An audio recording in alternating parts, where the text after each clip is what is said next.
Today, we're going to be looking at the life of Moses. Moses has kind of peeked up on and off throughout this series, but we don't just want to mention him today. We really want to kind of dive into his world today, an unexpected moment in his life that he did not see coming. But before we get to that, I want you to turn in your Bibles to Romans 8. Romans 8. I'm going to pick this candy wrapper up real quick. I wish there was candy in it.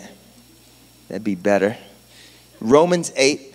Romans 8 is not specifically the passage that we're going to be diving into this morning, but Romans 8 is going to anchor us in its concept for where we're going this morning. Can you handle it?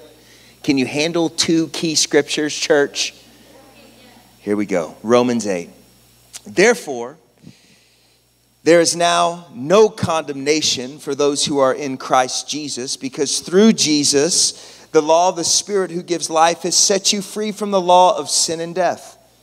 For what the law was powerless to do because of its weakness by the flesh, God did by sending his own Son in the likeness of sinful flesh to be a sin offering.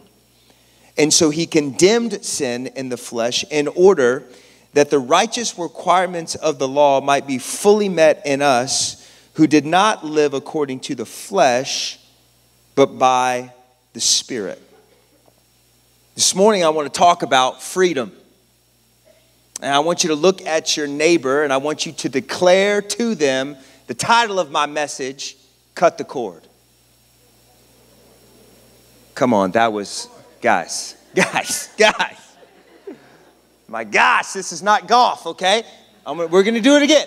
We're going to one more shot, okay? Look at your neighbor, declare to them, look, UT won last night. There was louder declaration than cut the cord. Look at your neighbor and declare over them the title of my message, Cut the Cord. Look, hey, that was better. I've always been drawn to extreme sports. Is anybody else kind of drawn to extreme sports? I've never been good at them, but I love them. Always wanted to be a skater, was never any good, right? Love surfing, was never like, Shredicles of Narnia, like no fins flipping out of the top of the lip or anything like that, right? No time in the green room. That's part of why I love extreme sports. There's like a language that if you're not in it, you don't get it. Like if you don't surf, you don't know what the green room is, right? But if you do surf, you know that the green room is when you're in the barrel, right? And it's all green. You're in the green room, right? If you didn't surf, you didn't know that if we said you just added a volume to the Shredicles of Narnia, you wouldn't know that when we are saying Narnia, we're spelling it with a GH and not an N. That these are the things that I love about extreme sports, but I never was any good at them. And growing up, actually, some dudes on my street, when I was like in 3rd and 4th grade, were like high schoolers, and they were into BMX. Like the biking stuff, which is gnarly. And they built all these ramps, and they would just go for it. So me and my younger brother would sit on our driveway and just look in awe of these super cool guys that we wanted to be when we grew up, And I'll never forget the day where one of them kind of rode over and skidded out in front of us and said, "Hey, do you guys want to come and ride the ramp?" And I'm thinking, I have made it. There is a line that will be in my life before they invited me to ride with them, and life after they invited me to ride with them. So I ran into my garage and I got my Sears Special neon blue imitation BMX bike. And I rode down to the ramp. And they said, "Jady, it's pretty simple. All you need to do is ride as hard as you can and just keep looking straight. No matter what you do, just keep looking straight." I'm like, got it. And so I take off as fast as I can. Now, they let me start on like the starter ramp. Okay, so it was only like 3 foot tall, but it had a real sharp pitch to it. And so I'm riding as fast as I can, and I shoot off this ramp, and I'm thinking to myself, the one thing is I'm gazing over the housetops, okay? I mean, I'm flying, I have taken flight. All I can remember in my head is just look straight, just look straight. And so I'm just like looking straight, right? And they were right. When you look straight, your bike stays straight. But they forgot to tell me one thing. Keep your feet on the pedals. And so I went from like 27 feet in the air and slammed perfectly straight, lined up perfectly because I was looking straight. And I crossbarred. And I started singing soprano that day. You know what's so funny is that happened when I was like in 3rd, 4th grade. I see a ramp, I can still feel it. I look at a ramp, and especially, like we found this little concrete little kind of park in our neighborhood. And so we went there, I went there with the kids, and I am literally trying to fake courage because I look at that ramp and I remember exactly what it felt like when my feet did not stay on the pedals, and I do not want to feel that again. You ever been hit with the whiplash of your past? Isn't it funny how memories have weight to them? And memories can sometimes feel like they're pulling backwards on you when you're trying to take new ground. Have you experienced that? Have you tried to really focus on an area of your life to see it get better, to see God get bigger in it, to really change some stuff? And you start making some progress. You start moving the right direction. And then all of a sudden, it's like you hit a brick wall. And all of a sudden, you kind of feel like all of the ground that you had made up, all the hope that you had for this next season, you're just kind of, it's like a slingshot ripping you back. And you almost feel like after you're ripped back that you are worse off than when you tried to get better. Isn't it funny how sometimes the familiarity of our history can limit where we want to go in our future? It's the weight of our past. You know, every single school year, I try to focus on one thing I want to get better at as a dad. And this year, my kind of focus at the beginning of the school year was, I want to get better at having more patience with my kids. Like, I don't want to be as easily frustrated with them. And that's been my whole focus. It's just like more patience, more patience. Would you know that I've probably been more frustrated over these past 3 weeks than I probably ever have been as a father? Isn't it funny how when you're focusing on something, you can almost feel like the gravitational pull of the history of your past, the familiarity of your old responses getting larger. It's the weight of our past. It's the weight of the habits that we formed because of our past experiences. And I want to dive into the life of Moses because he had a moment that he did not see coming because he had a past. And there's no way that he could have foreseen where God was taking him because he was living in the whiplash of his past. If you have a Bible, I want you to jump very quickly with me to Exodus chapter 3. Exodus chapter 3.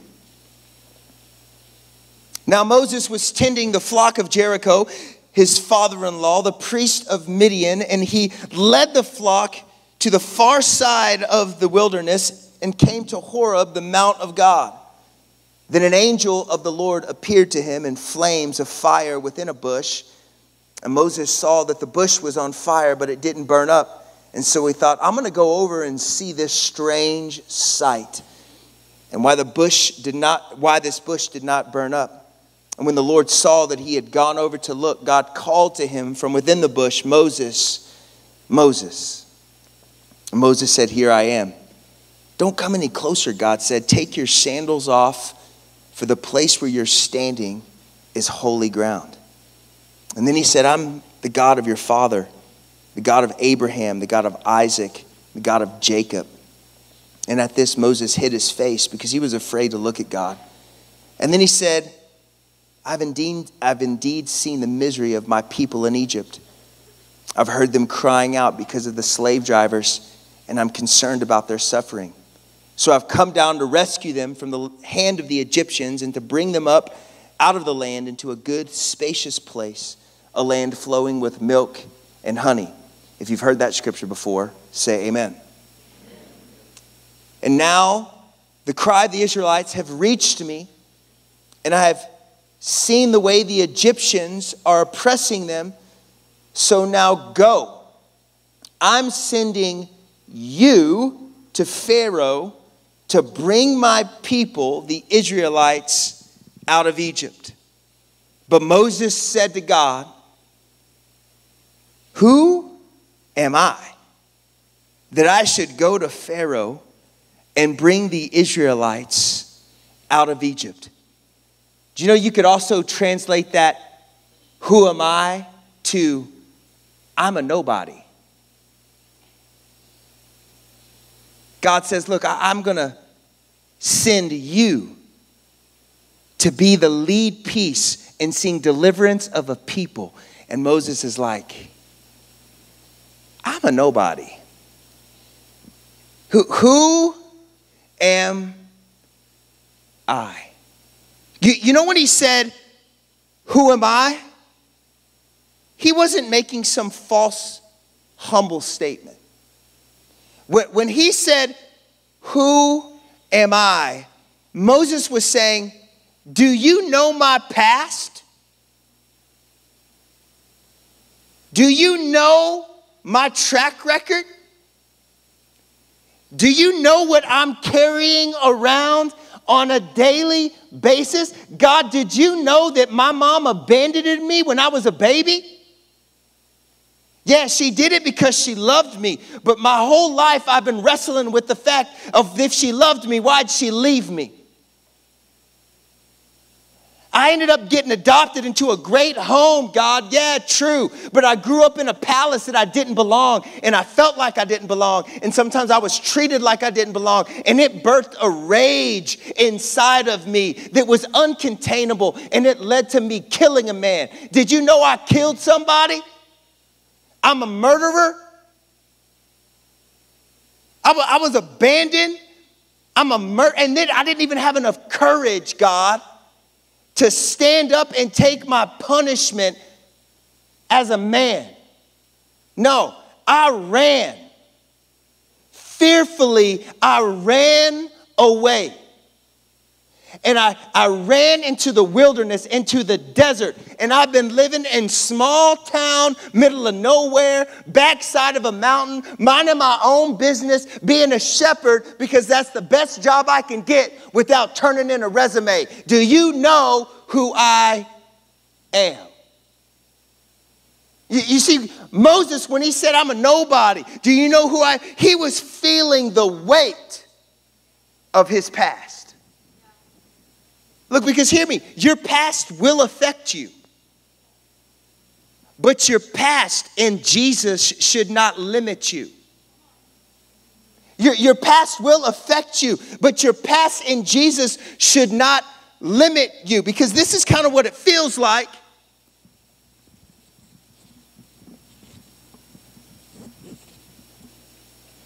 As we walk around and you're like, I was abandoned. Now all of a sudden, I've got this weight that I'm just dragging no matter where I go. As soon as I start getting far from it, it starts pulling me back. And you can't get rid of the darkness. You're like, look, I hate it. I know I'm forgiven. There's no condemnation. The instantaneous forgiveness of sin. Jesus said if we call upon his name, we're born again. We're made new. We're washed clean. But don't mistake instant forgiveness with instant restoration of the effect of sin. You are forgiven in an instant. Jesus looks at you and says, there is no condemnation. You are not going to be treated as you should be treated because of the sin that you committed. That is gone. But there's a restoration process. There's a healing that needs to happen. And that's why sometimes we walk around understanding that we're forgiven, but we're dragging weights around and we're wondering why we get pulled back. And we've got these habits of our past, and we're like, man, I cannot not forget that I was abandoned. I can't get rid of the rage that gave me. And so you go from having one to having two. And now you can't even drag it if you try. You're giving everything you got, and you just feel like you're stuck. You can't move away from it. You're forgiven, but you're carrying the weight of it around. You know that Jesus has forgiven you, but you're like, well, what do I do with this? What do I do with this weight? This is what Moses is talking about. Moses is like, do you know who I am? I carry this around all the time. Look, I've tried to do better. And look where it gets me. In the middle of nowhere in the desert, watching sheep so I can't mess anything up. And we just get comfortable carrying weight around. And you get reminded every once in a while when you start trying to progress in your life. Oh yeah, I'm actually not going anywhere. And what ends up happening is we allow the past, our habits, to be formed in a way that we begin to behave in the safety zone of our chain. And so we get real comfortable right here. And you're like, oh yeah, you know, look, I'm gonna give it a shot, but you know what? I'm just a frustrated person.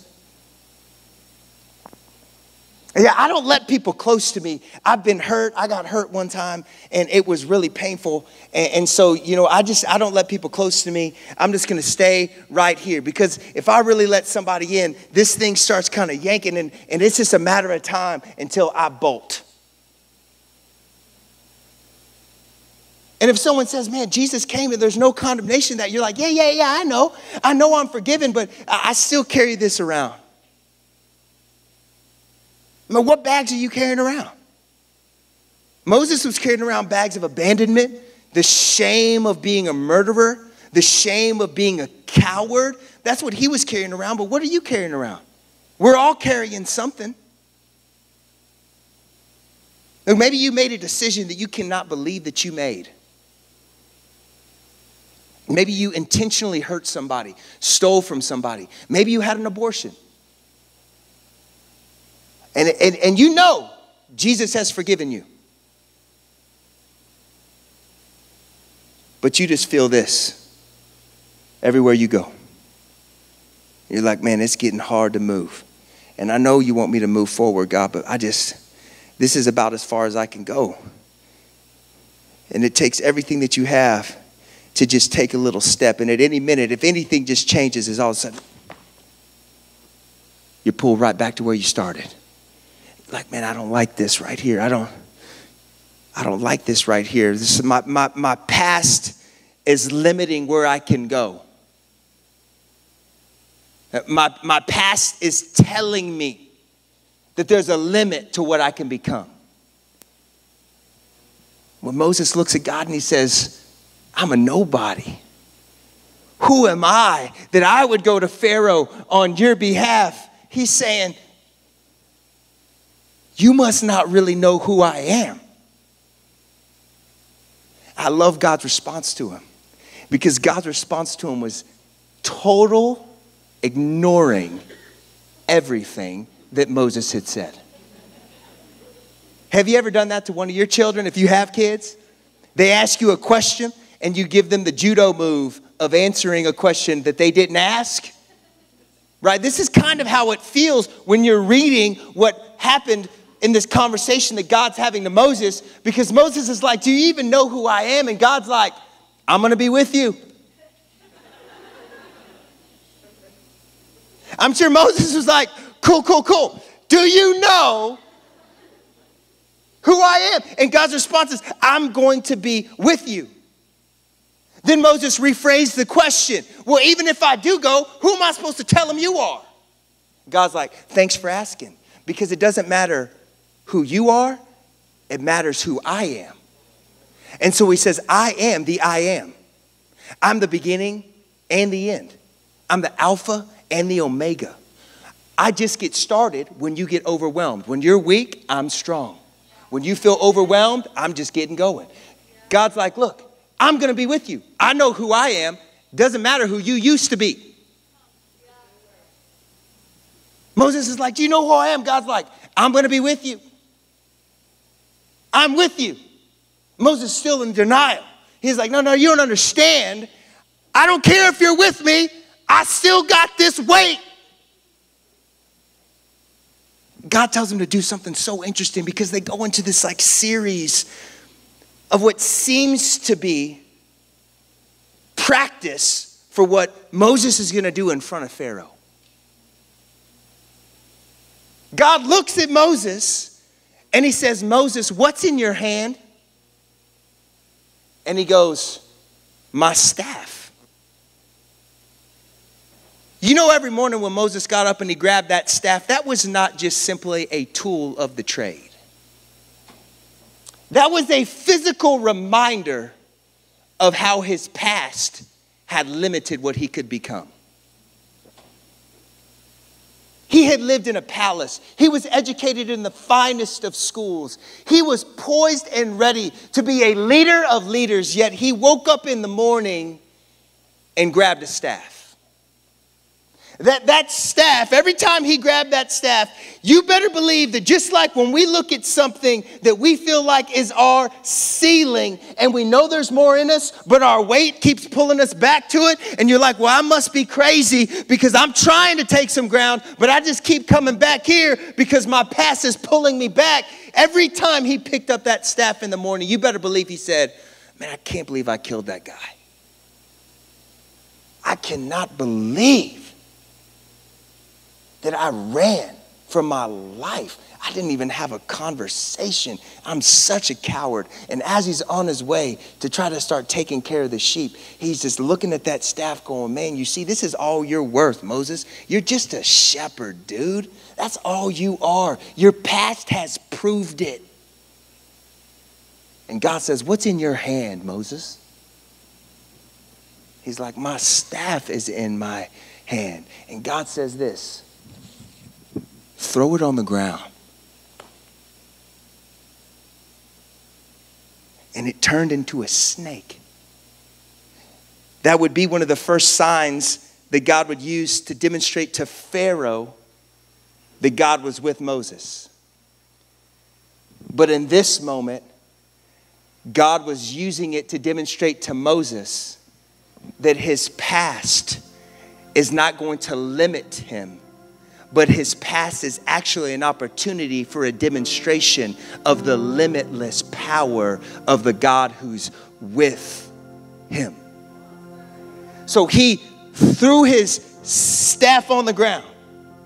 Man, that staff must have been heavy because it was the weight of everything that he had done wrapped up into one object that represented the physical limit that his past had put on his life.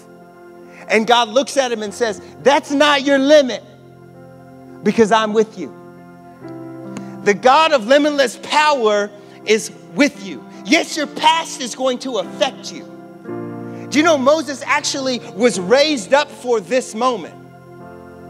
Nobody else is going to know their way around that palace like him. He used to live there. He lived there for 40 years. He didn't just stay there for a little bit. That was like his crib. I mean, he was like chilling. He was, if you're a parent and your kid's 40 and they're living with you, it's just like maybe they're Moses. Be encouraged. That dude lived there for 40 years.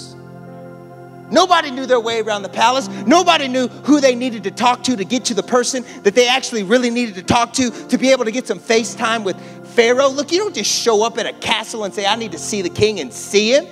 You ever tried to go to the White House?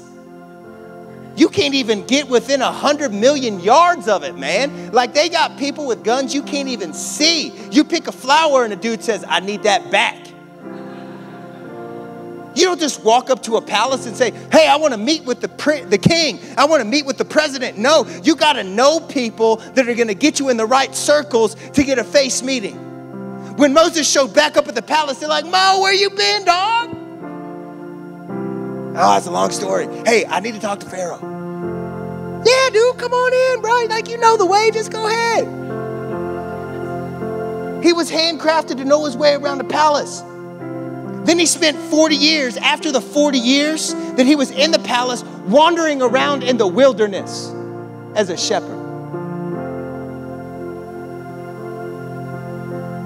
Kind of sounds familiar, right? Because he was going to lead the people of God. They end up wandering around the wilderness for how long? 40 years. His past affected who he was created to be. It shaped it. But his interpretation of the weight of it was telling him that his past was limiting him. And God said, no, your past doesn't limit you. Your past is an opportunity for the demonstration of the limitless power of God. So if you're carrying something around this morning, you might need to realize, throw it down. If you've got a weight of your past on your shoulders right now, throw it down. If you made a decision that you regret, you can't even look me in the face right now as I'm talking to you, throw it down. Throw it down. If you took advantage of somebody, if you raped somebody, if you did unthinkable things, throw it down. You had an abortion, throw it down. God forgives you of your sin, and he also frees you from the weight of your sin. Don't believe the lie of the devil that your past is going to limit you. Your past does not limit you. Yes, your past affects you, but your past does not limit you, because your past gives you an opportunity to experience the God who's going to look at you and say, I know exactly who you are. I know exactly what you've done. I know exactly what you said. I know exactly what you did, and I am with you. Oh, y'all aren't even listening to me right now. He's looking at your dark stuff, the weight that you're carrying around, and he's saying, I see it, but I'm not intimidated by it. He looks at the stuff that you hope no one finds out about, and he's like, do not waste your strength carrying something around that you're unintended to carry. Cast your cares upon me. Where the Spirit of the Lord is, there's freedom. Did you hear what I said? Where the Spirit of the Lord is, there's freedom. So if you feel like something is carrying you and pulling you back, and you're trying to be loving, and all of a sudden it carries you back, you're trying to be a kind spouse, and you just find yourself yelling at people, and it's ripping you back. You're trying to make a difference in your workplace, and all of a sudden you're mad at everybody and want to fire everybody, and this is like pulling you back. You need to realize, let it go. Drop it. The weight is not for you to carry. That's why we cast our cares upon the Lord, because he carries them. Throw it down. Throw it down. No matter how dark it is, no matter how heavy it is, no matter how ashamed you are of it, throw it down. And when it hits the ground, I want you to see it be transformed into a demonstration of the limitless power of God. Because he's with you. He is with you right now. He's with you. And he's going to cut the cord. He's cutting the cord. Don't drag it around anymore. Don't drag it around anymore. Don't wake up in the morning and feel the peace and hope of God and have that lie just kind of seep into your brain. That little memory. You can't be joyful. You remember what you did? You can't be filled with peace. You remember what you said? You got to carry that around a little bit, man. You got to feel bad about that. That needs to ruin your week. That's like a week-long ruiner. You know, like you blew it so bad, you need to be miserable for a month. Nah. Throw it down. Throw it down. We live free. In this house, we live free. I don't care how bound up you feel, we live free. I don't care how in chains you showed up, welcome to the family, we live free. We're not gonna look at you by your sandbags of your past. We're gonna look at you through the lens of the God who says, I am with them. I'm with them. And I'm going to carry them. And we're going to believe in you the way that God believes in you. And we're going to look at you and say, look, I can't believe that you had to go through that. I'm sorry that it's been heavy, but look, throw it down. Don't carry around that staff anymore as just a tool of the trade, a picture of the limit that your past has put on you. Throw it on the ground and let it turn into a demonstration of the limitless power of God. And so I'm just wondering, if you're ready to get free, you might just want to stand on your feet. If you're ready to get free, you might want to stand on your feet because you're free. Where the Spirit of the Lord is, there's freedom.